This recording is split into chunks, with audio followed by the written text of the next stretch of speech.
சும்மா லாஜிக்கே இல்லாம தற்குறின்னு ஸ்டேஜ் ஏறி மைக்க புடிச்சிட்டாலே பொய் அல்லது தவறான தகவல்களை பரப்புறதுல யாரு முத இடத்துல இருக்கானா விஜய் தான். ஏன்னா எந்த ஒரு அடிப்படை அறிவும் இல்லாம எதை பத்தியுமே தெரியாம பேப்பர்ல என்ன எழுதி கொடுக்குறாங்களோ அதை அப்படியே பேசிட்டு போக வேண்டியது. பேப்பர்ல எழுதி கொடுக்க பேச கூட தப்பு இல்ல, அது உண்மையா இருக்காதுன்னு செக் பண்ணிட்டாது பேசணும்ல.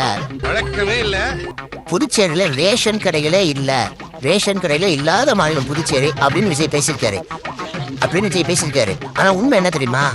புதுச்சேரியில பாத்தீங்கன்னா 3,69,224 ரேஷன் கார்டு இருக்கு. 2,40,704 பேரே இதால பயனடைகிறாங்க. அப்படி இருக்கும்போது அங்க ரேஷன் கடையில இல்ல அப்படின்னு ஒரு பப்ளிக்கா ஒரு தவறான தகவலை பரப்புறாருன்னா இவர் எந்த அளவுக்கு ஒரு அரசியல் நாலேஜோட தெளிவோட இருப்பாருன்னு பாருங்க. வாய்ப்பில்லை ராஜா. இதனாலதான் சொல்றோம், விஜயையும் அவர் ஃபேன்ஸையும் தற்குறி.